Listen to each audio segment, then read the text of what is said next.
অবিভক্ত দৰং জিলা কলিতা জনগোষ্ঠী সন্মিলনৰ দেওধনীঘাট শাখা উদ্যোগত 106 সংখ্যক বাৰ্ষিক অধিৱেশনৰ মূল তোৰণৰ লাইখুটা স্থাপন। অবিভক্ত দৰং জিলা কলিতা জনগোষ্ঠী সন্মিলনৰ দেওধনীঘাট শাখাৰ উদ্যোগত 106 সংখ্যক বাৰ্ষিক অধিৱেশন চৌমতীয়াপাৰা গোবৰ্ধন পাৰ শিৱ মন্দিৰ প্ৰাংগণত আজি আনুষ্ঠানিকভাৱে মূল তোৰণৰ লাইখুটা স্থাপন কৰে অবিভক্ত কলিতা জনগোষ্ঠী সন্মিলনৰ দৰং জিলা যুৱ মঞ্চৰ সভাপতি কুশল কলিতাদেৱে। অসমৰ বৃহত্তৰ কলিতা জনগোষ্ঠীৰ শিক্ষা সাহিত্য সংস্কৃতি আধ্যাত্মিক চিন্তা চৰ্চা আৰু আৰ্থ-সামাজিক বিকাশৰ লক্ষ্য সৰুগত কৰি দৰং জিলা কলিতা জনগোষ্ঠী সন্মিলন দেওধনীঘাট শাখা কলিতা জনগোষ্ঠী সন্মিলনৰ এইবেলি 106 বাৰ্ষিক অধিৱেশনখনি মাৰ্চ মাহৰ 22 আৰু 23 তাৰিখ শনিবাৰ আৰু দেওবাৰে দুদিনীয়া বনাঢ্য কাৰ্যসূচীৰে ৰাম সৰস্বতী স্মৃতি বিজড়িত চৌমতীয়াপাৰ গোবৰ্ধন পাৰ শিৱ মন্দিৰ প্ৰাংগণত দেওধনীঘাট শাখাৰ আতিথ্যত উদযাপন কৰিব। অন্যহাতে দুদিনীয়া বনাঢ্য কাৰ্যসূচীত শোভাযাত্ৰা স্মৃতিগ্ৰন্থ উন্মোচন শৈক্ষিক অনুষ্ঠান ছাত্ৰ-ছাত্ৰীৰ মাজত বিভিন্ন প্ৰতিযোগিতা সাংস্কৃতিক অনুষ্ঠান প্ৰতিনিধি সভা মুকলি সভাৰ লগতে যুৱ মঞ্চৰ সহযোগত 10,000 বন্তি প্ৰজ্বলন কৰিবলৈ সাজু কৰা হৈছে বুলি যুৱ মঞ্চৰ সভাপতি কুশল কলিতাই সংবাদ মাধ্যমৰ আগত অৱগত কৰে।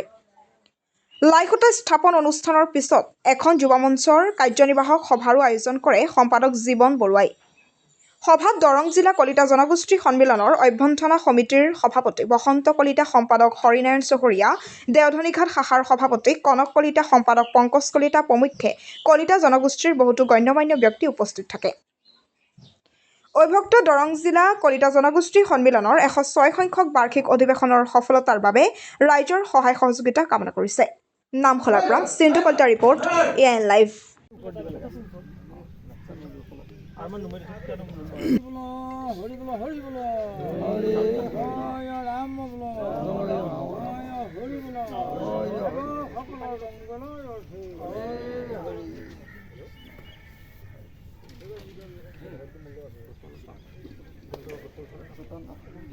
मंगलं भगवान विष्णु मंगलं गरुड़ध्वजं मंगलं पुंडरीकाक्षं मंगलाय तनोहरि ओम सर्वमंगलमंगल्ये शिवे सर्वार्थसाधिके शरण्ये त्र्यंबके गौरी नारायणी नमस्ते।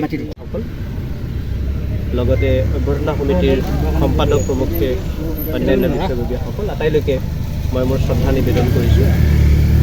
আৰু ইতিমধ্যে যেহেতু আমাৰ মূল অধিৱেশনৰ মূল মঞ্চৰ লাইখুটাৰ স্থাপনৰ অনুষ্ঠান ইতিমধ্যে হৈ গৈছে, আজি আন এক আনুষ্ঠানিকতা ৰূপায়ণ কৰি যিটো আমাৰ বাটচৰা বা মূল তোৰণ, এই তোৰণৰ লাইখুটাৰ আৰম্ভণি আপোনালোকে কৰিছে। ইয়াক ৰূপায়ণ কৰাৰ কাৰণে মোলৈ যি দায়িত্ব অৰ্পণ কৰা হৈছে তাৰ বাবে মই আপোনালোকক ধন্যবাদ জনাইছোঁ।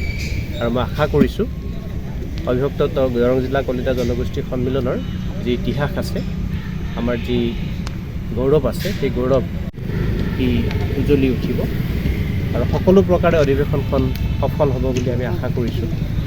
আৰু ইতিমধ্যে আয়োজক সমিতিৰ পৰা যি বাজেট বা মানুহৰ উপস্থিতিৰ যি আশা কৰা হৈছে সেয়া সম্পূৰ্ণ হ'ব নিশ্চয়। আৰু সকলো ফালৰ পৰা এখন পূৰ্ণাংগ অধিৱেশন দেওধনী শাখাৰ উদ্যোগত আয়োজন হ'ব আৰু ঈশ্বৰৰ কৃপাত সফলভাৱে সমাপন্ন হ'ব বুলি মই আশা কৰিছোঁ।